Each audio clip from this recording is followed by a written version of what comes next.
Almost 9,000 crore का बेट किसी ने क्रूड ऑयल पे किया, वो भी क्रूड के फॉल पे।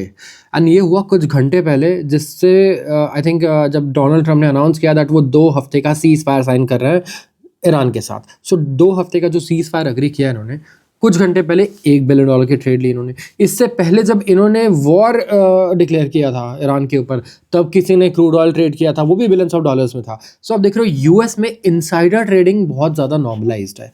इंडिया में इनसाइडर ट्रेडिंग अगर आप देखोगे तो काफ़ी ज़्यादा स्ट्रिंजेंट नॉर्म्स हैं, लोग पकड़े भी जाते हैं, बट पॉलिटिकल लेवल पे ऑनेस्टली आप ज़्यादा कुछ नहीं कर सकते यहाँ पे।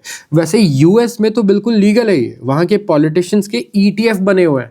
आप देखना कुछ कितने सारे, नैन्सी पेलोसी हैं, बहुत फेमस है वहाँ पे, ठीक है, सर्च करना ये नाम, नैन्सी पेलोसी।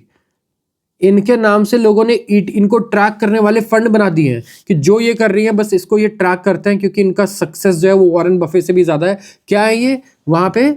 ये बेसिकली आई थिंक बेसिक जैसे हमारे यहाँ पार्लियामेंट है, वहाँ वो हाउस ऑफ रिप्रेजेंटेटिव है, तो वहाँ पे आप देखो कितना बढ़िया इनसाइडर इन्फॉर्मेशन यूज़ करके वो पैसे कमाती हैं। और सब ट्रेडर्स हैं, इन्वेस्टर्स नहीं है ये लोग। तो यूएस में एकदम लीगल है ये पॉलिटिशियंस के लिए करना। जो इन्वेस्टर्स हैं इन्होंने प्लेस किया है अप्रॉक्सीमेटली $950 मिलियन का bet on oil prices falling कुछ घंटे पहले, जब यूएस और ईरान ने अनाउंस किया सीज फायर। तो इसका मतलब इन्हें ये पहले से ही पता था। एंड अगर आप देखोगे तो लेटेस्ट लार्ज वेजर है in the direction of world's most traded commodity.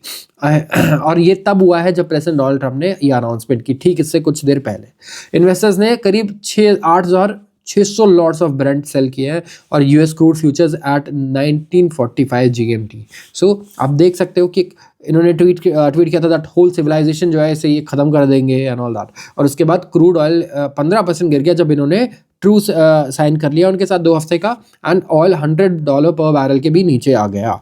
तो ये अनयूजुअल नहीं है, और ट्रेडर्स हेज भी करते हैं large volumes of physical oil trade, but still timing जो है वो बहुत अनयूजुअल है, वो भी कंसिस्टेंटली ऐसे टाइमिंग पे आ रही है। तो इसीलिए अब बात करता हूँ मैं अगले आर्टिकल की, और ये है नेटो के बारे में। So NATO is what? North Atlantic Treaty Organization. So ये जो ऑर्गेनाइजेशन है ये बना क्यों था? ये बना था रशिया को कॉम्बैट करने के लिए। यूरोप पे रशिया अपना दबदबा बनाना चाहता था, सारी यूरोपियन कंट्रीज को पता था। और रशिया नहीं, तब वो हुआ करता था यूएसएसआर, सोवियत यूनियन। तो तब क्या किया इन्होंने? यूएस के साथ मिलके इनको दबा के रखने के लिए बनाया नेटो। अब नेटो में जब से डोनाल्ड ट्रंप आया ना यहाँ पे, तब से नेटो कंट्रीज़ के रिश्ते बहुत ख़राब हो गए एक दूसरे से। डोनाल्ड ट्रंप लैश आउट किया इन्होंने नेटो के अगेंस्ट, जब इन्होंने मदद मांगी ईरान के लिए कि भाई ईरान में आप आओ और क्लियर करने में हमारी हेल्प करो स्टेट ऑफ होर्मुज़ को। तो नेटो कंट्रीज़ ने साफ साफ मना कर दिया कि हमें तो कोई लेना देना ही नहीं है इससे, हमें कोई पार्टिसिपेशन नहीं चाहिए यहाँ पे। तो इनका कहना है कि नेटो वहाँ नहीं था जब हमने उनकी हेल्प मांगी, और हम भी नहीं रहेंगे जब ये हमसे कभी मदद मांगेंगे। इन्होंने कहा रिमेंबर ग्रीनलैंड, आपको याद है that big poorly run piece of ice? तो ग्रीनलैंड के बारे में भी इन्होंने ऐसा लिखा है। सो रूट जो फॉर्मर डच प्राइम मिनिस्टर हैं वो यूएस में थे on a mission to temper Trump's public displeasure, जब नेटो अलाइज ने मना कर दिया कि वो प्रोटेक्ट नहीं करेंगे कमर्शियल शिप्स को इंस्टेड ऑफ होर्मुज़। एंड कुछ ने तो यूएस को अपना बेस ही यूज़ करने से मना कर दिया, ठीक है। तो कहीं ना कहीं आप देखोगे तो रूट जो है, जो मैंने अभी आपको बताया, he was farmer Dutch prime minister, बिना बातचीत के इन्हें वापस जाना पड़ा, ठीक है, after meeting of about 2 hours। सो ये इन्होंने रिपोर्टर से कुछ नहीं बोला, नॉट अ स्टेटमेंट, और इट इज़ एन इंडिकेशन कि यहाँ पे कहीं ना कहीं पॉजिटिव डिस्कशंस नहीं हुए, क्योंकि कोई भी बंदा अगर आता है और पॉजिटिव डिस्कशंस होते हैं वो मीडिया के साथ ज़रूर शेयर करता है। सो ये इनका कहना है यहाँ पे। सो वी हैव टू सी कि नेटो कंट्रीज़ किस तरीके से यहाँ पे आगे नेविगेट करती हैं, और ये जितना वीक होगा ना नेटो, और उतना मजबूत कौन होगा यहाँ पे, उतना बड़ा एडवांटेज किसके लिए होगा? रशिया के लिए। And we really have to keep a close eye कि डोनाल्ड ट्रंप के रहते हुए इंटरनेशनल रिलेशंस कैसे चेंज होता है। So we have to keep tracking कि यूरोप और यूएस यहाँ पे आगे कहाँ पर जाता है। अब बात करते हैं अपने इंडिया की। देखो बहुत बात कर ली है फॉरेन वॉरेन की, ठीक है, हो गया ख़त्म। अब ऐसी चीज़ों पे बात करते हैं जो डायरेक्टली ना हमें इम्पैक्ट करने वाला, और ये हमारे पोर्टफोलियो को बड़ा इम्पैक्ट करेगा। Financial services sector. मैं बता दूं फाइनेंशियल सर्विसेज सेक्टर का ना सबसे बड़ा शेयर है, पता है किसमें? हमारे स्टॉक मार्केट में। आप निफ्टी में भी चले जाओ तो करीब 1/3 जो शेयर लेके बैठा है ना, हिस्सा 1/3 हिस्सा वो बैंक्स का है, ठीक है। तो बैंक्स बड़े इंपॉर्टेंट है, बैंक्स एंड फाइनेंशियल सर्विसेज। तो हम लोग बोलते हैं इसको BFSI, banks and financial services, ठीक है, sorry bank, financial services and insurance भी आ जाता है इसमें। सो फाइनेंशियल सर्विसेज जो है इसको सबसे ज़्यादा मार पड़ी है फॉरेन इन्वेस्टर्स से। यस, फॉरेन इन्वेस्टर्स तो लगातार यार कई महीनों से बेच रहे हैं, राइट, इक्विटी। एंड यहाँ पे जो सेलिंग आई है ना सबसे ज़्यादा फाइनेंशियल सर्विसेज में आई है। यस, टोटल आउटफ्लो 60,000 करोड़ का गया और ये हाईएस्ट विड्रॉल है 2012 से लेके अभी तक। और ये जो इन्वेस्टर्स हैं इन्होंने डंप किए शेयर्स वर्थ 28,824 करोड़ मार्च में, मार्च 16 से 31 तक, after withdrawing 31,800 crore in the first half of the month. जो सेलिंग आई है फाइनेंशियल्स में लेटर पार्ट ऑफ मार्च, ये 43% ऑफ 67,000 करोड़। तो करीब 21 सेक्टर्स से 67,000 करोड़ निकले, लेकिन एक ही सेक्टर से इसका 43% निकला है। तो ये हाईएस्ट फोर्टनाइटली सेलिंग है since second half of October 2024। Foreign holding अगर आप देखोगे ना बैंकिंग स्टॉक्स में बहुत ही ज़्यादा रहती है, और ग्लोबल इन्वेस्टर्स ने पुल आउट हो सकता है किया हो क्योंकि वैल्यूएशन कंसर्न्स उन्हें लग रहे हो। लेकिन यार आप ये भी तो देखो क्या रैली, ठीक है, निफ्टी 26,000 के पास चल रही थी, लेकिन अभी तो इतना नीचे आ रखी थी निफ्टी। बैंक निफ्टी प्लंज हुआ है नियरली 17% और बेंचमार्क निफ्टी ड्रॉप हुआ है 11%। तो बैंक निफ्टी हमेशा करीब करीब इतना वॉलेटाइल रहता है एक्स्ट्रा निफ्टी से, बट इस बार ये ज़्यादा है।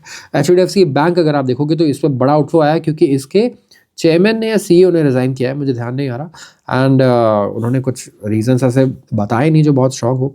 चेयरमैन, यस, चेयरमैन ने रिज़ाइन किया था और उसके बाद शेयर प्राइस नीचे गया और लोग काफ़ी डरे हुए भी हैं क्योंकि बैंकिंग ना बड़ा रिस्की होता है। देखो एक बड़ा टेम्पटेशन होता है बैंक में ना, यू आर टेम्पटेड बिकॉज आपका जो पैसा आप मैनेज कर रहे हो ना, ये पैसा किसी और का है, आपका नहीं है। एंड इसी वजह से क्या होता है, आप बड़े रिस्क ले लेते हो। बैंक्स अक्सर यहीं पे ख़त्म हो जाता है, ये ना कंट्रोल ही नहीं कर पाते अपने आप को, ये रिस्क ले लेते हैं बड़ा, क्योंकि पैसा अपना नहीं लग रहा है ना, दूसरे का पैसा है, हमारे पैसे हैं वो। और अक्सर इसीलिए बैंक्स अगर आप देखोगे तो ख़त्म हो जाते हैं बड़े बड़े बैंक्स भी, या फिर बड़े बड़े बैंक्स बड़े बड़े लॉसेज ले लेते हैं, आप देखना। और ये रेगुलर एग्जाम्पल है, किसी भी फाइनेंशियल इंस्टीट्यूशंस के साथ यही होता है, और इसीलिए गवर्नमेंट इतने स्ट्रिक्ट रूल्स बनाती है। बैंक खोलना आसान नहीं है इसीलिए। तो कंट्री का जो लार्जेस्ट प्राइवेट सेक्टर लेंडर है ना, वो अभी गवर्नेंस क्लाउड में है, और ये इन फॉरेन इन्वेस्टर्स को एक और रीज़न देता है कि वो एग्जिट करें और फिर बाद में पैसे लगा लेंगे वो, ठीक है, जब चीज़ें क्लियर हो जाएंगी। ऑटोमोबाइल और कंस्ट्रक्शन, यहाँ से आउटफ्लो आया है 7,700 करोड़ और 6,180 करोड़ के आसपास का।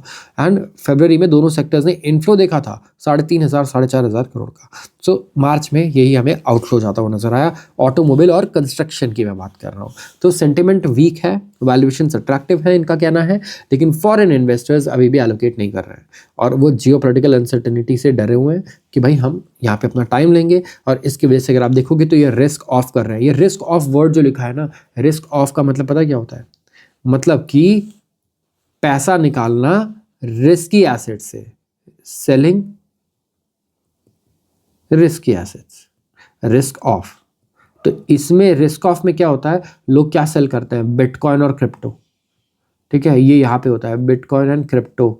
जब लोग यहाँ से बेच करके पैसा कहाँ लगाते हैं, लेट्स से गोल्ड में या बॉन्ड्स में, जहाँ भी लगाएंगे। इसके अलावा शेयर मार्केट में, स्टॉक्स में में अगर आप देखोगे ना, जब रिस्क ऑफ होता है तो स्टॉक से पैसा कहाँ जाता है, ये जाता है बॉन्ड्स में, ट्रेजरी बॉन्ड्स में, यील्ड के लिए पैसा लगाता है। तो ये कोई सेक्टोरल रोटेशन नहीं रहा है, ये पूरा मैक्रो एग्जिट था।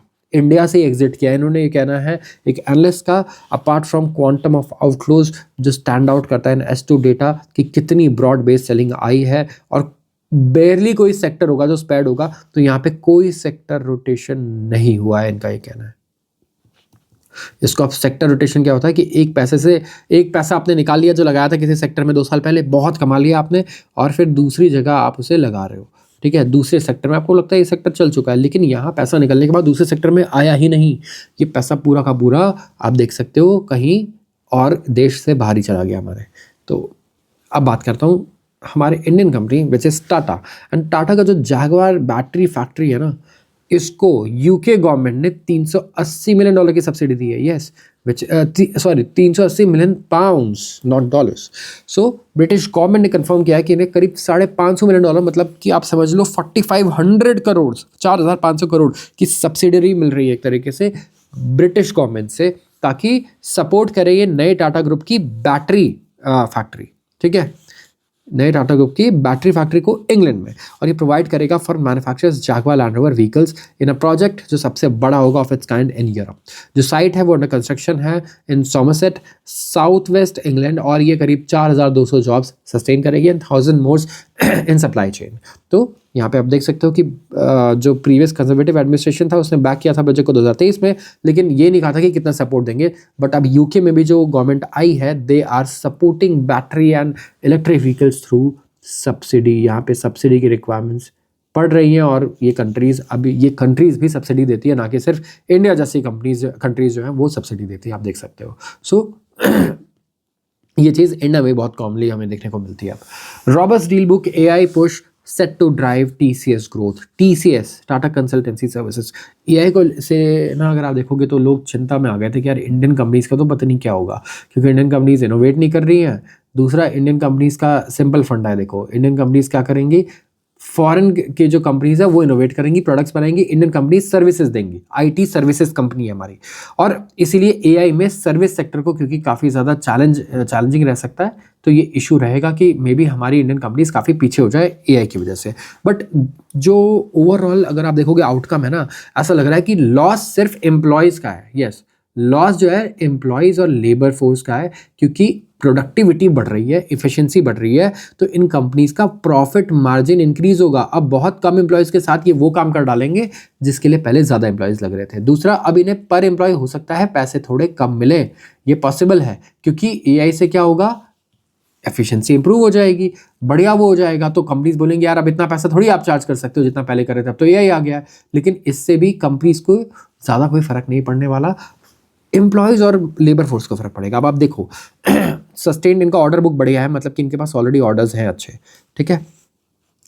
रेजिलिएंट ऑपरेटिंग मार्जिन परफॉर्मेंस है, परफॉर्मेंस भी बढ़िया है ऑपरेटिंग मार्जिन का, और ये टफेस्ट फिस्कल ईयर रहा है इन द रीसेंट मेमोरी, जहाँ पे डॉलर डिनोमिनेटेड रेवेन्यू कंट्री का लार्जेस्ट सॉफ्टवेयर एक्सपोर्टर है TCS। It failed to grow for the first time in any financial year since it went public in 2004 से लेके। So this is very important, toughest fiscal year रहा है recent memory में, अगर आप देखोगे, जहाँ पे जो रेवेन्यू है हमारे लार्जेस्ट कंपनी सॉफ्टवेयर एक्सपोर्टर का, ये ग्रो नहीं कर पाया है, और ये पहली बार हुआ है 2004 से, अकम्पनीड बाय सबसे शार्पेस्ट हेड काउंट रिडक्शन भी हुआ है, मतलब सबसे ज़्यादा लोगों को फायर भी किया गया है over a single year. So TCS यहाँ पे बड़े चेंजेस हो रहे हैं TCS में, जो इंडिया का सबसे लार्जेस्ट सॉफ्टवेयर एक्सपोर्टर है। शॉर्ट टर्म आउटलुक अभी भी कॉशियस है, कहा जा रहा है कि आप कॉशियस रहो, इस टाइम पे कोई बड़े बेट्स मत करो IT पे, वी डोंट नो आगे क्या हो सकता है। और जो नई डील की मोमेंटम है और ट्रैक्शन है AI रिलेटेड सर्विसेज में, होप है कि वो बेटर होगी FY27 में, रेवेन्यू ग्रोथ भी बेटर आएगा। बट शॉर्ट टर्म में देयर इज नथिंग टू से, कुछ भी आप प्रेडिक्ट नहीं कर सकते एक्यूरेटली। अब कंपनी एक्सपेक्ट कर रही है कि स्ट्रॉन्गर ग्रोथ मोमेंटम आ सकता है in the first and second quarter current financial fiscal year का, गिवन दैट जो वेस्ट एशियन क्राइसिस है ना वो लिमिटेड रहे क्लाइंट्स पे। अगर इनके क्लाइंट्स और ट्रैवल पे इशू आया तब तो भाई कुछ नहीं कह सकते। और TCS फोकस कर रहा है कि वो फॉर्म करेगा strategic partnership AI model companies के थ्रू, डेटा सेंटर सब्सिडीज बनाना चाहता है, हाइपर वर्ल्ड बनाया है इसने, और रिपोर्ट किया है करीब $2.5 बिलियन इन्होंने AI ड्रिवन रेवेन्यू रिपोर्ट कर रहा है ये, ठीक है, एनुअलाइज बेसिस पे, जिसमें से 7.5% टोटल रेवेन्यू, जो 7.5% है अभी $30 बिलियन इनके रेवेन्यू का। सो अच्छा खासा AI ड्रिवन रेवेन्यू भी इनका ग्रो कर रहा है। बट इट्स रियली मतलब हार्ड टू प्रेडिक्ट कि क्या रहेगा क्या नहीं रहेगा, किस हिसाब से रेवेन्यू में ड्रॉप आएगा। 2004 से लेके पहली बार अभी तक डॉलर डिनोमिनेटेड रेवेन्यू इनका क्योंकि नीचे आया है। सो IT कंपनीज आप मान के चलो, अगर इंडिया का सबसे लार्जेस्ट सॉफ्टवेयर एक्सपोर्टर ये कह रहा है ना, सो जो अदर IT कंपनीज है उसमें भी काफ़ी कॉशियस रहना पड़ेगा, और इसीलिए IT कंपनीज इवन इस वैल्यूएशन पे भी ज़्यादा कोई बाइंग देखने को नहीं मिल रही है IT सेक्टर में। अब बात करते हैं averting supply shocks. Strategic overseas ventures जो है इन्हें ग्रेटर फोकस चाहिए। अब ये एडिटोरियल है, ये मैं, ठीक है, ये मैं एडिटोरियल डिस्कस कर रहा हूँ, सो काइंडली थोड़ा सा आप फोकस करना। और ये है सप्लाई शॉक्स के बारे में कि कैसे हम अवॉइड कर सकते हैं सप्लाई शॉक्स। 6 हफ्ते हो चुके हैं और शिपिंग हॉल्ट हो गई स्टेट ऑफ होर्मुज में, और इससे ये पता चला कि हम लोग कितना प्रिकैरियस है, इंडिया का एनर्जी सिक्योरिटी कितना इंपॉर्टेंट है, और इवन जो मैन्युफैक्चरिंग इकोसिस्टम्स है वो भी, और कितनी अनसर्टेनिटी है अभी कि US इजराइल जो है सीज फायर वो होल्ड करेगा नहीं करेगा, राइट, वी डोंट नो, कल हो सकता है खत्म हो जाए। सीज फायर अनाउंसमेंट जो है वो एक्सपेक्टेडली ट्रिगर कर रहा है sharp fall global crude prices में, लेकिन इंडिया का जो ऑयल और गैस सप्लाई चेन है ना वो सीवियर स्ट्रेन में है। फुल नॉर्मलाइजेशन में महीनों लग सकता है चीज़ें बिल्कुल, इससे पहले कि बिल्कुल नॉर्मल हो जाए। एंड चीज़ें धीरे धीरे डी एस्केलेट होंगी, ठीक है, नीचे नीचे नीचे नीचे ऐसा आएंगे धीरे धीरे, एकदम से तो कुछ नहीं होने वाला। और इंडिया की जो हाई वल्नरेबिलिटी है ना टू इंक्रीजिंगली अनसर्टन जियोपॉलिटिक्स, ये लिमिटेड नहीं है to potential sudden shortage of industrial raw materials and economic building blocks, ये ऑल्सो एक्सटेंड करती है to still to be bridged infrastructure deficient. तो ये इसमें कह रहा है कि इंडिया ना काफ़ी वल्नरेबल है, राइट, इंडिया को काफ़ी खतरा है अनसर्टन जियोपॉलिटिक्स से। अगर जियोपॉलिटिकल अनसर्टनिटी आ जाती है, कंट्रीज़ के रिलेशन खराब हो जाते हैं, कहीं वॉर हो जाता है, इंडिया बहुत नेगेटिवली इफेक्ट हो जाता है उससे। लेकिन ये नेगेटिव इफेक्ट सिर्फ हमारे शॉर्टेज पे नहीं आता कि रॉ मटेरियल शॉर्टेज है, क्रूड ऑयल शॉर्टेज है, ये हमारा जो still to be bridge infrastructure deficient है ना हमारी कंट्री में, कहीं ना कहीं ये आ जाता है यहाँ पे जो वल्नरेबल हो जाता है। उसके अलावा हमारा लॉजिस्टिक्स जो बहुत फ्रेगमेंटेड है, उसके अलावा unresolved last mile connectivity, port facilities अगर आप देखोगे एक्सपैंड हुए हैं एक ब्रिस्क पेस से रिसेंट ईयर्स में। इन्होंने डिसमेंटल कर दिया rent seeking policies of spurring private investments. लेकिन यहाँ पे अगर आप देखोगे तो प्रेजेंट क्राइसिस दिखा रहा है हमें कि सिर्फ मीजली हमारा जो शेयर है ना 1.2% शेयर है हमारा ग्लोबल शिपिंग टनेज में, तो कोई कमर्शियल फ्लीट नहीं है हमारे पास, वेसल्स नहीं है, और इंडिया वर्चुअली ना मर्सी पे है of vessels of other nationalities, दूसरी कंट्रीज के वेसल्स के ऊपर हम लोग कंप्लीटली डिपेंडेंट है और जी रहे हैं। So this is the biggest negative अगर आप देखोगे जो हम फेस कर रहे हैं, एंड कहीं ना कहीं ये बहुत बड़ी वल्नरेबिलिटी है इंडिया जैसे बड़ी कंट्री के लिए, आप समझ रहे हो, क्योंकि we have a big trade यहाँ पे। सिंस 45% जो क्रूड है और 55% गैस इंपोर्ट्स है वो वेस्ट एशिया रीजन से आता है, तो जो वॉर है ना वो वर्चुअली चोक कर रहा है हमारी एनर्जी सप्लाई को। जो फर्टिलाइजर सेक्टर है वो हाईली ससेप्टेबल है टू सप्लाई क्रंचेस, और बहुत लार्ज और डाइवर्सिफाइड पेट्रोकेमिकल वैल्यू चेन है जो लेबर इंटेंसिव यूनिट्स है जहाँ पे, तो ये इमीडिएटली हिट हो जाता है डिसरप्टेड ऑयल सप्लाई से। तो इतना क्रूड इतना गैस इंपोर्ट्स ये तो वेस्ट एशिया से आ रहा है, तो ये पूरा चोक हो गया। अब फर्टिलाइजर मैं बता दूं बहुत इंपॉर्टेंट सेक्टर है, क्योंकि यार खाना कैसे उगाओगे आप, एग्रीकल्चर कैसे करोगे without fertiliser and without pesticides and medicine. So ये आप देखो कि बहुत डिपेंडेंट है एनर्जी पे, बहुत हाईली एनर्जी इंटेंसिव होता है इसका जो प्रोसेस होता है वो, ठीक है। सो यहाँ पे जो वॉर है ना इसने पुश कर दिया है state run oil marketing companies को इनटू स्टीप लॉसेस, और ये गवर्नमेंट को फोर्स कर रहा है to cut auto fuel taxes and absorb large fiscal cost. India import करता है करीब 200 कैटेगरी के एक्टिव फार्मा इंग्रेडिएंट्स, पता है आपको, $4.5 बिलियन वर्थ एनुअली, और ये सब कहाँ से आता है, चाइना से आता है। 75% हम चाइना पे रिलाई करते हैं इसमें। तो जो हाई रिलायंस है इंपोर्ट पे, it is fraught with a single source vulnerability, एक ही सोर्स है बस 75%। तो जो प्राइस वॉलेटिलिटी है या फिर प्रेडेटरी प्राइसिंग अगर हो गई, उन्होंने बोला नहीं हम तो रेट बढ़ा रहे हैं, डबल कर रहे हैं, आपको आप कहीं और से ले लो, उससे पता है हम नहीं ले सकते कहीं और से। So this can cause us a lot of trouble जब भी, एंड ये वो कंट्री है जिससे हमारा रिलेशन कोई बहुत अच्छा नहीं है, China is not our best friend, right, we know that. So ये सारी चीज़ें कहीं ना कहीं बहुत बड़े नेगेटिव्स हैं ये इंडिया जैसी कंट्री के लिए अगर आप देखोगे तो। अब ये जो मिनरल्स है फॉर एग्जांपल बेस मेटल्स जैसे कॉपर, ये बेयर एसेंशियल है टेक्नोलॉजी के लिए, इलेक्ट्रिक मोबिलिटी के लिए, पंखे में लग रहा है ये हमारे, और इंडिया का प्लेज है कि यहाँ पे हम रैपिड शिफ्ट करेंगे फॉसिल फ्यूल से टू ग्रीन एनर्जी। अब ये टास्क और ज़्यादा डॉन्टिंग है क्योंकि यहाँ एक ही कंट्री डोमिनेट करके बैठी है, दैट इज़ चाइना। अब आर्टिफिशियल इंटेलिजेंस बूम है, उससे पावर डिमांड और ज़्यादा बढ़ गई है। तो गवर्नमेंट ने अनाउंस किए हैं सेवरल पॉलिसीज रिसेंट ईयर्स में कि डोमेस्टिक प्रोडक्शन को स्टेप अप करेंगे मिनरल्स के, और जो नेचुरल गैस प्राइसिंग है वो भी ईज कर दी गई है और पर्टिकुलरली अट्रैक्टिव हो गई फॉर जियोलॉजिकली चैलेंजिंग फील्ड्स। जो ऑक्शन बेस्ड एलोकेशन सिस्टम है, it is in place to encourage the production of deep seated minerals. National critical mineral mission है इंडिया में, तो ये इनके पास बजट आउटले अच्छा खासा है और इन्वेस्टमेंट्स की गई है स्टेट ओन कंपनीज द्वारा। एक ब्लूप्रिंट है टू सिक्योर एनर्जी सिक्योरिटी, और न्यू दिल्ली अभी एम करता है कि हम टॉप 5 शिप बिल्डिंग नेशंस बनेंगे 2047 तक। तो ये मैं एडिटोरियल पता है क्यों कर रहा हूँ, आप ये देखो, ये जो स्केर्सिटी है ना हमारी, इसी को गवर्नमेंट क्या करेगी, इसको ख़त्म करने के लिए फोकस करेगी, ठीक है। और इसी से हमारे लिए पता क्या बनता है, इन्वेस्टमेंट के अपॉर्चुनिटीज़।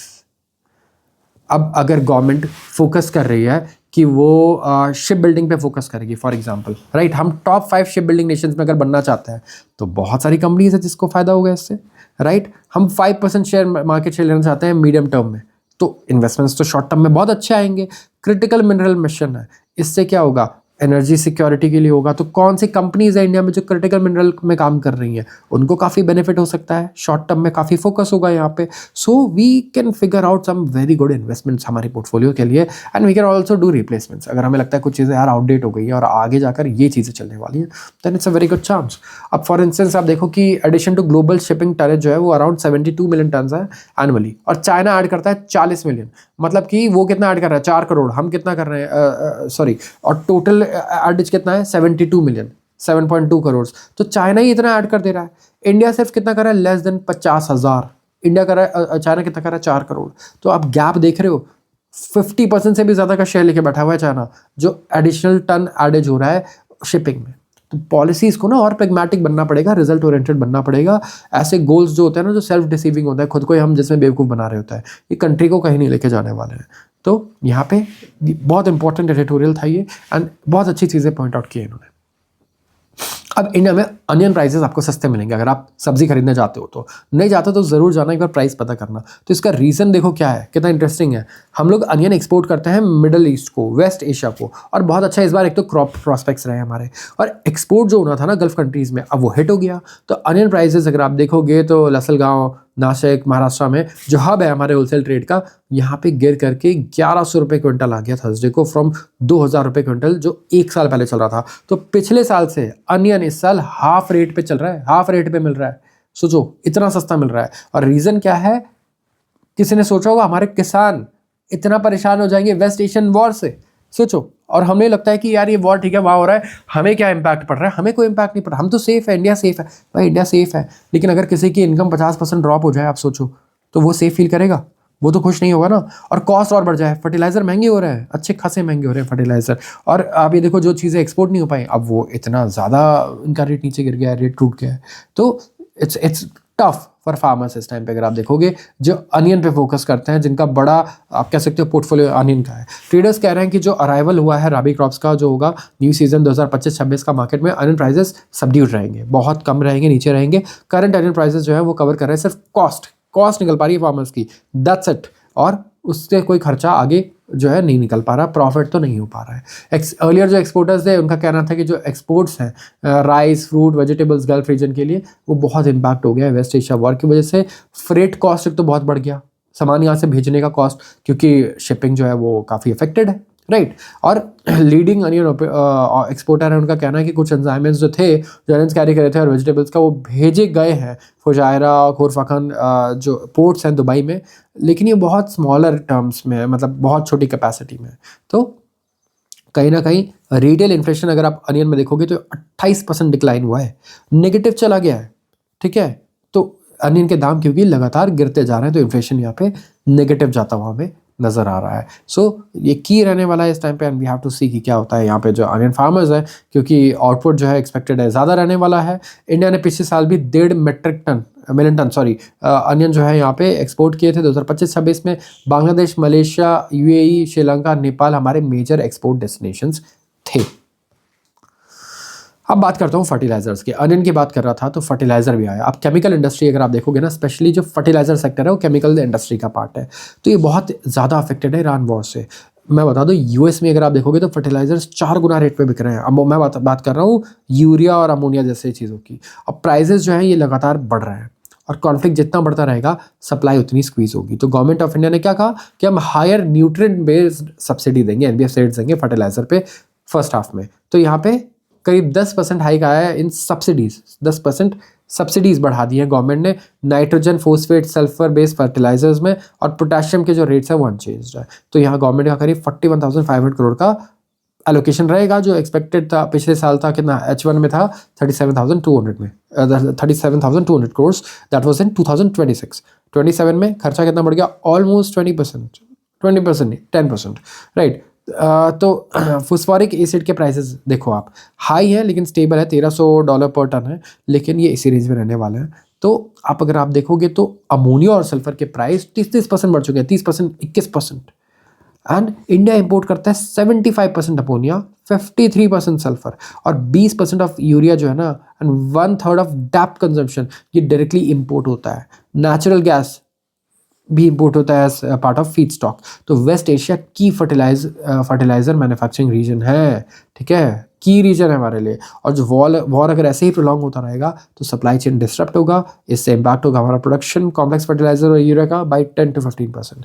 तो प्रॉफिटेबिलिटी तो गई, कैपेसिटी यूटिलाइजेशन भी नहीं होगा, जितनी कैपेसिटी है उस पर हम रन भी नहीं कर पाएंगे हमारी कंपनीज को और प्लांट्स को। तो कहीं ना कहीं यहाँ पे इश्यूज रहेंगे। पॉलिटिकली सेंसिटिव नेचर है इस सेक्टर का, तो गवर्नमेंट ट्रैक रिकॉर्ड करती है, फास्ट सब्सिडी डिस्पर्सल करती है इंडिया में।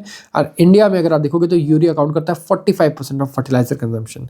और कॉम्प्लेक्स फर्टिलाइजर्स होते हैं जैसे डैप, नाइट्रोजन, फोस्फोरस और पोटेशियम, एनपीके, ये सिर्फ 1/3 है कंजम्पशन का। तो सिंगल सुपर फोस्फेट, एसएसपी और म्यूरेट ऑफ पोटैश ये कंट्रीब्यूट करता है 22%। सो मैं इसलिए इनका नाम लेके बोल रहा हूँ कि आप ऐसी कंपनीज ढूंढ सकते हो, ठीक है, आपको जो लगता है फर्टिलाइजर्स की जो मोनोपोली है, जिनका इनमें से किसी एक आइटम पे मोनोपोली है, because they will be able to navigate this really well, मतलब बहुत अच्छे से नेविगेट कर पाएंगे और फायदा भी उठा पाएंगे ऐसे सिचुएशंस का। तो एस्टिमेटेड है क्रिजिल द्वारा, क्रिजिल एक रेटिंग एजेंसी है, कि हमारा जो इन्वेंट्री है ना रॉ मटेरियल का, ये 3 महीने तक लास्ट करेगा अगर इंपोर्ट्स ऑल्टरनेटिव सोर्सेज से कंटिन्यू होते रहे तो। यूरिया मैन्युफैक्चर जो है वो एनर्जी इंटेंसिव है और प्रॉफिटेबिलिटी भी डिपेंड करता है किस पे, प्रिस्क्राइब्ड एनर्जी नॉर्म्स पे, एक्चुअल एनर्जी कंजम्पशन पे। नेचुरल गैस के पास तो यार देखो बहुत, नेचुरल गैस का कॉस्ट तो बढ़ चुका है, सबको पता है। तो कैपेसिटी यूटिलाइजेशन डाउन होगा, एनर्जी एफिशिएंसी भी डाउन होगा, प्रॉफिट कम होगा, रेवेन्यू कम होगा, तो ये मतलब काफ़ी नेगेटिवली भी इम्पैक्ट कर सकता है इन कंपनीज को।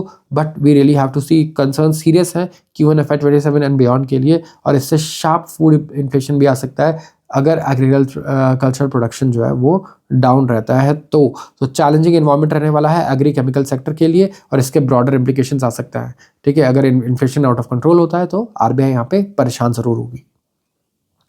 बैंकिंग सिस्टम में अगर आप देखोगे तो लिक्विडिटी इंप्रूव हुई है to 4-year high on the back of G Sec maturities. Liquidity हमारे बैंकिंग सिस्टम में जैसा इंडिकेट किया गया बाय बैंक्स, जो बैंक्स क्या करते हैं, देखो ये ना आर्टिकल बहुत लोगों को बहुत टफ लगेगा, वो क्विट कर देता है कि पता नहीं क्या है, liquidity improve, 4-year high, G-sec मैच्योरिटीज, क्या है ये। बहुत ही सिंपल तरीके से समझाता हूँ। जो लिक्विडिटी होती है ना बैंकिंग सिस्टम में, लिक्विडिटी क्या हो गया, कैश। तो कैश बैंक्स के पास जब एक्सेस हो जाता है ना, तो वो आरबीआई के को दे देता है, कहते हैं यार आप ये रख लो और कुछ ब्याज दे दो हमें, हम एकदम से थोड़ी लोन दे देंगे इतना सारा कैश किसी को, और कैश पे इंटरेस्ट नहीं आ रहा तो वेस्ट हो रहा है, ठीक है। तो ये होता है लिक्विडिटी एडजस्टमेंट फैसिलिटी बोलते हैं इसे हम, विंडो। और ये 4-year हाई पे जा चुका है, मतलब 4 साल में इतना कैश कभी नहीं बैंक से जमा किया आरबीआई के पास जितना अभी किया है। और क्यों किया इतना कैश बैंक के पास, कहाँ से आया, क्योंकि कुछ गवर्नमेंट सिक्योरिटीज G6 मैच्योर हो रही थी। तो मैच्योरिटी होती है ना बॉन्ड्स की, लोन की, सिक्योरिटी की, इसका मतलब आप क्या करते हो, पैसा दे देते हो वापस। तो गवर्नमेंट ने बैंक से पैसा लिया था कैसे, G6 के थ्रू। अब वो जो पैसा है वो इन्होंने लौटा दिया। तो इसे यहां हम समझते हैं ऐसे, G6 के थ्रू बैंक ने लोन लिया था, सॉरी गवर्नमेंट ने लोन लिया था बैंक से। अब क्या हुआ, ये इन्होंने दे दिया कैश, किसको दे दिया, बैंक्स को। अब बैंक्स ने क्या किया, आरबीआई के पास डाला। आरबीआई के पास क्या बोलते हैं हम इसे बोलते हैं LF, liquidity adjustment facility, liquidity adjustment facility, LF. अब देखो क्या हुआ, नेट लिक्विडिटी मतलब कैश, ये सरप्लस में हो चुका है 4.5 लाख करोड़ के वेंसडे को, हाईएस्ट 2022 से लेकर अभी तक। और जीसेक वर्थ 31,300 करोड़ मैच्योर हुए वेंसडे को। तो और भी मैच्योरिटीज है 86,000 करोड़, 34,000 करोड़। तो जो वेटेड एवरेज कॉल रेट है ना WACR, जो अराउंड SDF चल रहा था, वो अब इसके नीचे जा चुका है अमिड सरप्लस लिक्विडिटी कंडीशंस। अब दो चीजें मैं समझाता हूं, WACR और SDF रेट। WACR क्या होता है और SDF क्या होता है यहाँ पे। अब WACR क्या होता है, जो परसेंटेज इंटरेस्ट है जो बैंक्स पे करते हैं एक दूसरे को जब वो लोन लेते हैं आरबीआई से या फिर दूसरे बैंक से ले लेते हैं, तो ठीक है, क्योंकि उन्हें कैश की जरूरत है। लेकिन अब कैश तो ज्यादा हो गया है, तो कैश ज्यादा हो गया तो ये आरबीआई के पास डिपॉजिट कर रहे हैं। तो ये जो स्टैंडिंग डिपॉजिट फैसिलिटी है, ये परसेंटेज इंटरेस्ट वो है जो बैंक्स को मिलता है। बैंक्स को कब मिलेगा, जब वो पैसा जमा करेंगे। बैंक्स कब जमा करेंगे, जब मार्केट में बहुत ज्यादा कैश होगा। तो कैश ज्यादा होगा तो ये मिलता है बैंक्स को। और ये WACR क्या है, जो बैंक्स पे करते हैं। तो पे तब करता है जब वो लोन लेते हैं उनके पास कैश नहीं होता, मतलब कि मार्केट में कैश की कमी है, और मिलता है मतलब कि बैंक्स के पास एक्सेस कैश है और ये कैश डिपॉजिट कर रहे हैं। समझ गए आप? ये रेट्स इतने सिंपल है, इनको देख के बिल्कुल भी डरना नहीं है। तो WCR जो था वो कितना था 5.10% अगेंस्ट प्रीवियस डेज ऑफ 5.08%, और ये गिर चुका है even below SDF rate on 2 occasions in the previous week. तो ये बड़े सिंपल फंडे होते हैं, but it gets very complicated अगर आप बहुत ही ज़्यादा इन डेप्थ चले जाओगे इसमें। So let's keep this eight surface level अभी। तो SDF रेट जो है यहाँ पे इंटरेस्ट रेट है जिसमें RBI एब्जॉर्ब करता है सरप्लस लिक्विडिटी को बैंक से ओवरनाइट बेसिस पे विदाउट प्रोवाइडिंग कोलैटरल। तो आप समझ गए क्या है। तो और ये इंडिकेट कर रहा है इस टाइम पे जो फॉल आया ना WCR का बिलो SDF रेट कि मार्केट में एक्सेस लिक्विडिटी है, बैंकिंग सिस्टम में बहुत ज़्यादा लिक्विडिटी है, बहुत ज़्यादा कैश है, और RBI ने अश्योरेंस भी दिया है, गाइडेंस की, as long as WCR is between SDF and repo rate they will not do variable repo rate options. तो यहाँ पे वेरिएबल रेपो रेट नहीं करने वाले हैं, रिवर्स रेपो। तो this will calm down the banks, and यहाँ पे आप देख सकते हो it is a healthy sign कि हमारे बैंक्स में अच्छी लिक्विडिटी है।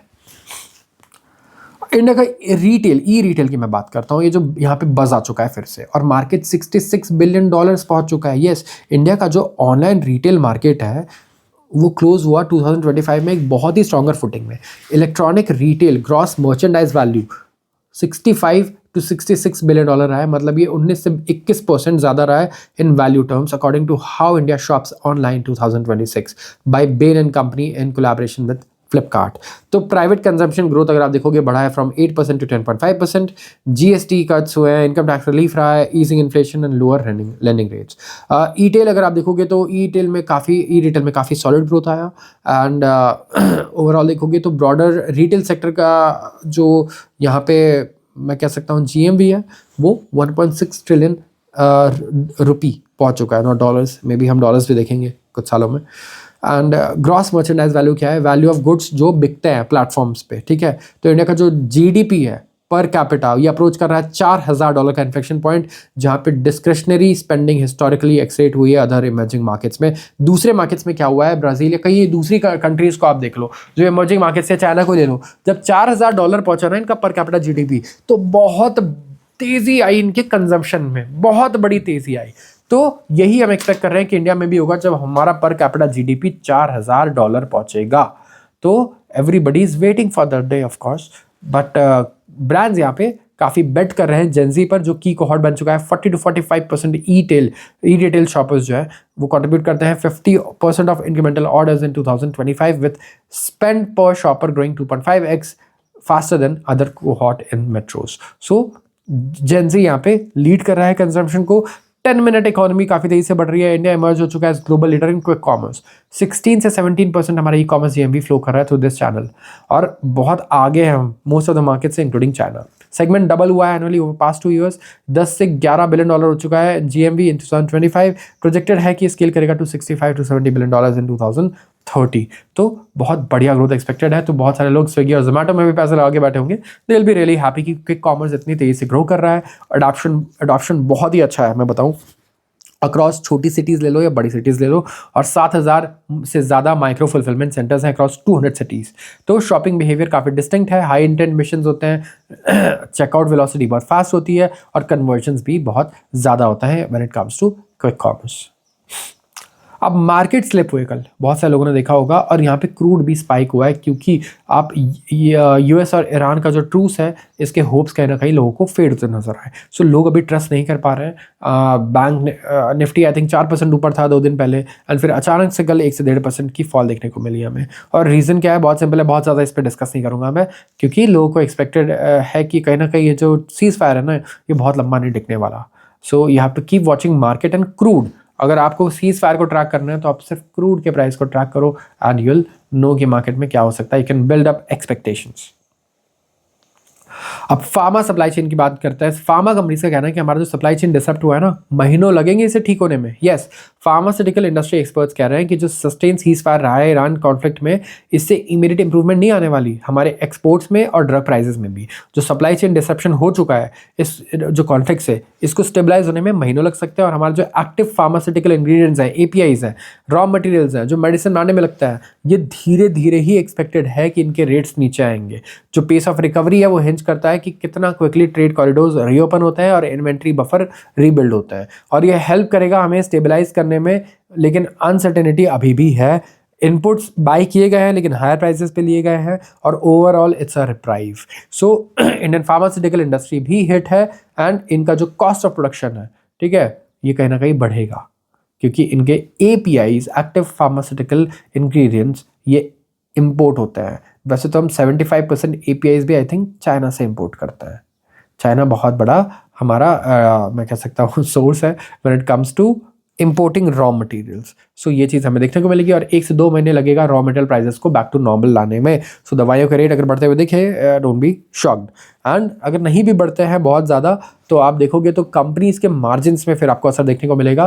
तो या तो दवाई के रेट बढ़े तो आप दुखी होगे, या तो फिर आपके कंपनीज के प्रॉफिट नीचे जाएंगे, शेयर प्राइस नीचे जाएगा, तब आप दुखी होगे। तो आपको दुखी तो होना ही होना है अगर आप मार्केट में इन्वेस्ट करते हो और आपका पोर्टफोलियो है तो। So this is it for today, and let me know if you have any feedback regarding the video, the articles, or the presentation. Thank you so much.